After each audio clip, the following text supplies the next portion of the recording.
மிரட்டு கிருஷ்ணா. எண்ணில இருந்துடா அந்த வேலை. எதுவும் பேசாத, இனியும் நான் நம்புறதா இல்ல.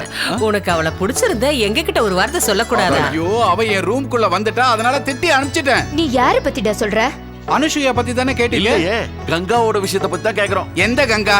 ஆகாய கங்கை. நீ கேள்விப்பட்டதே இல்ல? எனக்கு தெரிஞ்சு ஒரே ஒரு கங்கா தான் இருக்கு, அது புண்ணிய நதி. ஐயோ பாவம். நடிக்காதடா, எங்களுக்கு எல்லாம் தெரியும். ஆஞ்சநேயா, எனக்கு எதுவுமே புரிய மாட்டேங்குது. நீ சொல்லுமா, சொல்லு. வசுமதி டீச்சர் பொண்ணு உனக்கு பிடிச்சிருந்தா அத நீயே நேரடியா சொல்லிருக்க வேண்டியதானே? ஐயோப்பா, அதானே நாங்க போய் மரியாதையா முறையா பொண்ணு கேட்டிருப்போம்ல. பொண்ணு கேக்குறதா? ஒரு பிரம்மச்சாரி கிட்ட நீங்க டேய், இதுக்கு மேல நீ நடிச்சுக்கிட்டு இருந்தா ஓங்கி அரைஞ்சிருவாமா. உனக்கு அவளை பிடிக்கலன்னா பின்ன எதுக்காக அவளை பொண்ணு பார்க்க வந்த மாப்பிள்ளை திருப்பி அனுப்புன? அத கேளு. அது நான் அந்த அதுக்காக என்ன சொல்ற? டேய், அறிவு இருக்கா உனக்கு? இந்த மாதிரி விஷயத்தை பேசுறதுக்கு ராஜப்பா மாதிரி ஒரு லூசி அனுப்பு. ராஜப்பனா? யாரு, எங்க, எப்போ, எவன் அனுப்புனா? கங்காவை உனக்கு பிடிச்சிருக்கணும், கல்யாணத்துக்கு கொஞ்ச நாள் காத்திருக்க சொல்லி வசுமதி டீச்சர் கிட்ட நீ சொல்லி அனுப்பல? அப்படின்னு யார் சொன்னா? வசுமதி டீச்சர் தான் சொன்னாங்க. வசுமதி டீச்சரா ராஜப்பா சொன்னான்னு சொன்னாங்க? ஆமான்னு சொல்றேன்ல. ராஜப்பா சொல்லுடா.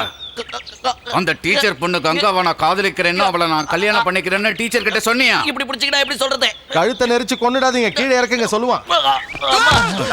சொல்லுடா, சொல்லு. நீங்க அரவிந்துக்கு கொடுத்த வாக்கை காப்பாத்துறதுக்காக அப்படி சொன்னேன். அதுக்கு நான் அவளை லவ் பண்றேன்னு ஏன் சொன்னேன்? அது வந்து அந்த பொண்ணு பார்க்க வந்தவங்கள நாம திருப்பி அனுப்பிச்சத டீச்சர் என்கிட்ட கேட்டப்போ நானும் அப்படி சொல்லல, அவங்க தப்பா நினைச்சுக்கிட்டாங்க. அந்த தப்பை இப்பவே திருத்தணும். வாங்க மச்சான். இப்ப போகாதீங்க, வேண்டாம், நான் சொல்றதை கேளுங்க. இப்போதைக்கு பொண்ணு பார்க்க வந்தவங்கள தடுத்து நிறுத்திட்டோம். நாளைக்கு வேற ஒருத்தங்க பொண்ணு பார்க்க வரலாம், அப்போ நாம போய் தடுக்க முடியுமா? இப்போ அவங்க உங்களுக்காக எவ்வளவு நாள் வேணாலும் காத்திருக்கேன்னு சொல்றாங்க. ட்ரைனிங் முடிஞ்சு அரவிந்த் வரும்போது நாம உண்மையெல்லாம் சொல்லி அவங்களுக்கு கல்யாணம் பண்ணி வச்சிடலாமே. அப்போ நீங்க கொடுத்த வாக்கும் ஓகே ஆயிடும். என்ன தப்பா சொல்லிட்டேனா? என்ன மாமா? தப்பு இல்லதான். இப்போதைக்கு இந்த பிரச்சனை இப்படியே இருக்கட்டும். ஆனா எல்லா விஷயத்தையும் ஒரு லெட்டர்ல எழுதி அரவிந்துக்கு அனுப்பிடு. மற்ற விஷயத்தெல்லாம் ஜில்லா கமிஷன் முடிஞ்சு அதுக்கப்புறம் தீர்மானிக்கும். ஒண்ணுமே இல்லை.